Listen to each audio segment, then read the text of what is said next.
అన్నట్టుగా ఈ తెలంగాణలో మారిపోయిన పరిస్థితి కనబడుతుంది. ఒకసారి కవిత ఏమన్నారో మీరు వినండి, మీకే అర్థమవుతుంది. కొన్ని వారి అనుంగు పత్రికలు ఉన్నాయండి. ఇది హెడ్లైన్. ఇది ఏం హెడ్లైన్?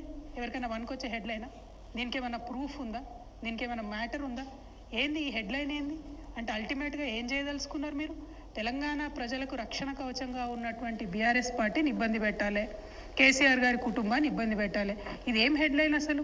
ముఖ్యమంత్రి గారు ప్రెస్ మీట్ పెట్టి చెప్పిండ్రా?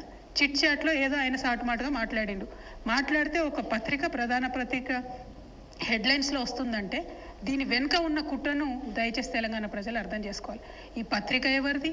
నిన్న ఆయన కలిసినటువంటి మోడీ గారు ఎవరు పార్ట్నర్గా ఉన్నారు? కేంద్రంలో, రాష్ట్రంలో ఎవరు అధికారాన్ని పంచుకుంటున్నారు? పక్క రాష్ట్రంలో ఈ పత్రిక సంగతి ఏంది? ఇవన్నీ కూడా దయచేసి తెలంగాణ బిడ్డలు ఆలోచించవలసినటువంటి అవసరం ఉంది. ఎందుకంటే ఇటువంటి కుట్రలు ఇంకా పెద్ద ఎత్తున సాగుతాయి ముందు. వాళ్ళు చాలా ప్రయత్నాలు ఇదివరకే చేసిండ్రు. సో మొత్తానికి ఇక్కడ కవిత చెప్పే స్టేట్మెంట్ ఏంటంటే పత్రికలకు సంబంధించి ఎందుకు ఈ విధంగా వ్యవహరిస్తున్నాయి అనే కోణంలో కూడా మనం చూడొచ్చు. సో బీఆర్ఎస్ పార్టీ మీద కుట్ర చేస్తున్న ఆ పత్రికను కూడా ఒకసారి మీకు చూపించే ప్రయత్నం నేను చేస్తా. ఎందుకంటే ఆ పత్రిక ఏ స్థాయిలో కూడా ఆ మ్యాటర్ని ఏ విధంగా రాసింది అనేది కూడా ఒకసారి చూడొచ్చు. ఇది ఆంధ్రజ్యోతి పత్రిక అండి. ఇది తెలంగాణ రాష్ట్ర వ్యాప్తంగా కూడా ఒకసారి మీరు అందరూ కూడా చూడండి. ఇక్కడ మిస్టరీగా మారిన మరణాలు అంటూ కూడా ఒక ప్రధానమైన అంశాన్ని రాసింది. ఇది రాష్ట్ర ముఖ్యమంత్రి ప్రెస్ మీట్ పెట్టి చెప్పలేదే, లేదా ఈ రాష్ట్రానికి సంబంధించిన గవర్నర్ చెప్పలేదే, ఈ రాష్ట్రానికి సంబంధించిన హైకోర్టు తీర్పు ఇవ్వలేదే, లేదా ఈ రాష్ట్రానికి సంబంధించిన పోలీసు వ్యవస్థ కూడా, రాష్ట్ర డీజీపీ కూడా చెప్పలేదు.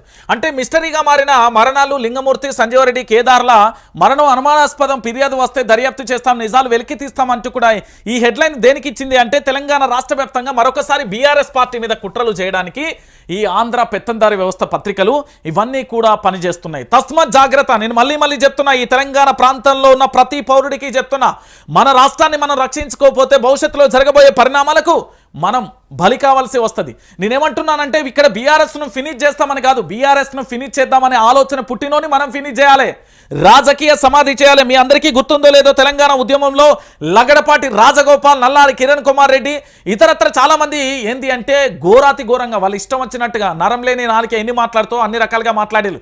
చివరికి అల్టిమేట్గా వాళ్ళు రాజకీయ సమాధి అయిపోయి ఈ రోజు వాళ్ళ రాజకీయ భవిష్యత్తు ఏంది, ఈ రోజు వాళ్ళు ఎక్కడున్నారు, ఇది తెలంగాణ సమాజం తలుచుకుంటే ఏదైనా చేయగలుగుతుంది అని చెప్పడానికి ఒక నిర్వచనం, నిలువుటు, అద్దం అని కూడా సాక్ష్యంగా చెప్తున్నా. నేనేమంటున్నానంటే బీఆర్ఎస్ను ఫినిష్ చేయడం ఎవరి తాతతరం కాదు. కుట్రలు, కుతంత్రాలు, కేసులు ఇవన్నీ కూడా జరుగుతూనే ఉంటాయి. వాటన్నింటినీ పూర్తి స్థాయిలో కూడా మనం ఏంది అంటే కాస్త ఓపికగా, నిశ్చింతగా ఆలోచిస్తే ఖచ్చితంగా వాస్తవాలు ఏంటి అనేది కూడా తెలంగాణ ప్రాంత ప్రజలకు కూడా తెలిసిపోతుంది. కాస్త ఓపిక పట్టండి.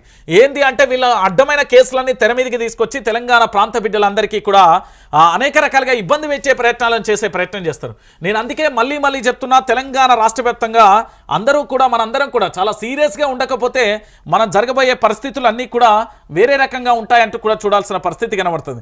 ఇక దానితో